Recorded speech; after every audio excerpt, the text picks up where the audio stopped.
Let me tell you about the night justice came roaring through a whiteout on Roar Ridge, a night I stopped being just another stubborn rancher and reminded my neighbors what happens when you steal from the wrong man. I didn't want trouble, not really, but when the HOA president snatched my generator during the worst blizzard of the year, she didn't just cross a line, she erased it. You ever watch your own survival dragged off into the dark, one gouge trail at a time, by somebody who thinks rules don't apply when they're the one writing them? That's what happened to me, right? As the storm set in. Wind, howling snow turning the world into a smear of silver and black. My boots sinking deep as I stumbled out of the truck after a 12-hour shift. I'd just spent the night pulling stranded drivers off Highway 15. My own hands still numb mind running on black coffee and spit, and all I wanted was heat, a little quiet, and the steady thrum of that old generator keeping my lights on. But that night there was no hum, just a hole in the world where my generator ought to be.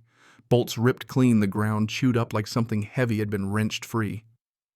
For a second I thought maybe the storm itself had swallowed it until I saw the drag marks leading off toward the subdivision, the wind erasing them slow but steady. Now out here, a generator isn't a luxury. It's your heartbeat. It's the difference between a long, cold night and not waking up at all. So when I realized the trail pointed straight to Mara Hensley, the HOA president, the self-crowned queen of Ridgeview Lakeside, I felt a slow burn building in my chest. Mara was the type who'd find folks for Christmas lights, banned porch swings, called meetings over the wrong shade of barn paint. We'd had our share of standoffs, but she'd always kept her distance. Until tonight. I followed those tracks through the storm snow, biting my cheeks, the dark pressing in, all the way to her front steps.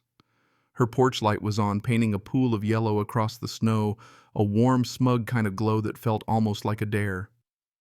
I barely knocked before the door swung open, and there she stood, arms folded, hair pulled so tight it looked painful.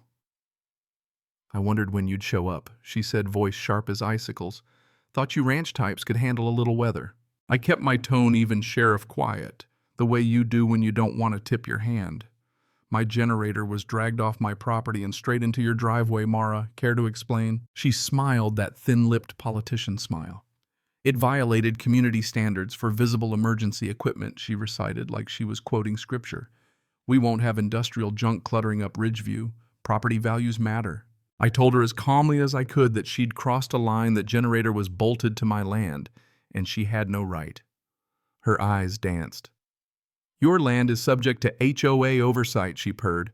"You should read the rulebook, Daniel." That's when it clicked. She didn't know me. Not really. She thought I was just another tired late-shift rancher with more mud on my boots than sense. She didn't know the badge tucked beneath my coat, the weight of the law behind my quiet. She thought she could push me, fine me, wear me down until I gave up the last piece of lakefront that hadn't bowed to her vision. I asked her to return the generator. She laughed, actually laughed, said she'd fine me again if I brought another eyesore onto the property.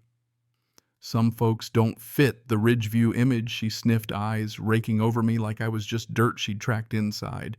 Then she shut the door in my face.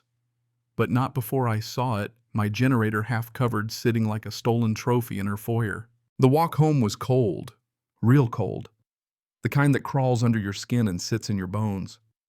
Back at my cabin, I lit the stove, pulled out my old patrol notebook, force of habit, I guess, and started writing. Dates times everything I saw. You learn after a while that evidence doesn't care about anger. It just wants the truth. That's when Hank Delroy showed up. Old-timer, lived on this ridge longer than anyone, and one of the few who knew I was the new county sheriff. He came in shaking off the snow, voice gravelly with worry. "She's been getting bold, Daniel. Folks say she's cleaning up for some developer sniffing around. You're the last holdout on the shore. She wants you gone." Turns out Mara had been holding closed-door meetings, rewriting rules, planning to build a lakeside pavilion on land that was still legally mine. She'd even snuck her walkway lights 10 feet over the property line. I found it all that night, the fresh order banning emergency equipment, the permitless construction, the map with new boundary lines drawn in her own hand. You see where this is going, right? This wasn't about a generator. This was about leverage. About pushing me off land my family had held for generations, using fines and rules as weapons, counting on me to roll over. The blizzard raged on, but something in me settled steady as the fire. I knew what I had to do, evidence then action. Next morning I took it all to the county attorney, Ava Mercer, smart, calm, good in a storm. She read my folder, jaw tightening with every page. She seized property during a blizzard, installed electrical without a permit, built on your land. Ava shook her head. We do this by the book. Document everything, file the complaints, freeze her before she freezes you out. Back home, things got ugly fast.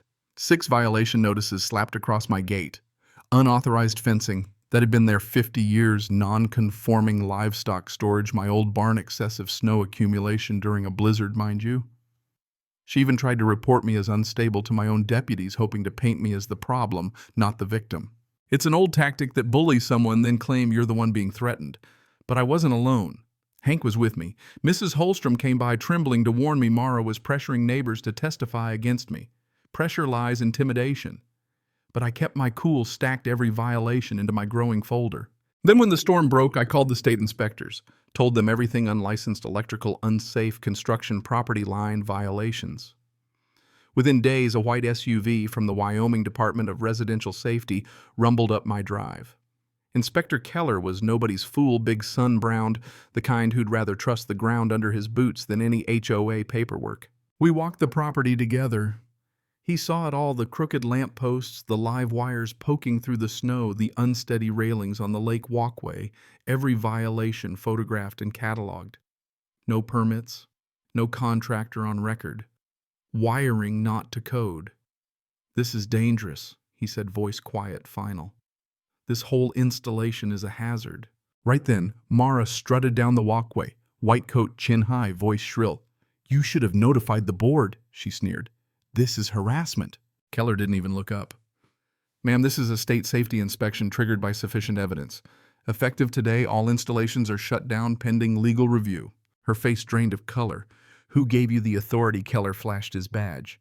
The state of Wyoming. And that's when I pulled out mine, flipped the leather open, let the sheriff's star catch the morning sun. Sheriff Daniel Rohr, Brooks Range District. The silence that fell was colder than the lake behind us. She tried to rally, called me a liar, said I'd misled the board. Keller read her the charges: unlawful seizure, trespass, safety violations, falsified filings. My deputy arrived with a cease and desist order from the county, freezing all HOA actions until the mess was sorted out in court. Neighbors began to gather, whispers rising, frustration boiling over.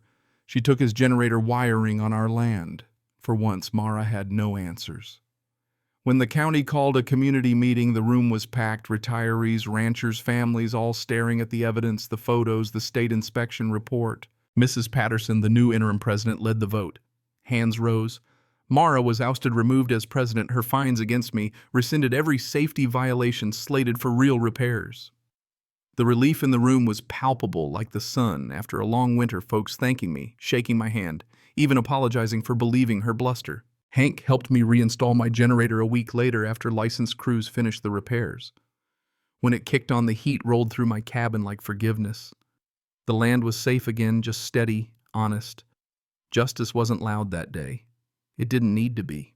So what's the lesson if you're still with me? Out here, survival isn't just about the weather. It's about standing up when the rules are bent against you. It's about knowing your rights, keeping your evidence tight, and never letting a bully turn your silence into surrender. Sometimes you have to wait for the right storm to show folks the difference between power and justice. And maybe, just maybe, the next time someone tries to take what keeps you alive, you'll remember that it's not about the generator. It's about drawing the line and holding it. But here's what I want to know from you. Where's the line between community order and personal rights? When does leadership cross over into control? Would you have fought back or kept your head down until the storm passed? Drop your thoughts below, especially if you've ever stared down an unfair rule or stood your ground against folks with too much power and not enough sense. And if you want more stories about land justice and the stubborn folks who keep the West honest, well, you know what to do. Hit subscribe. There's plenty more coming.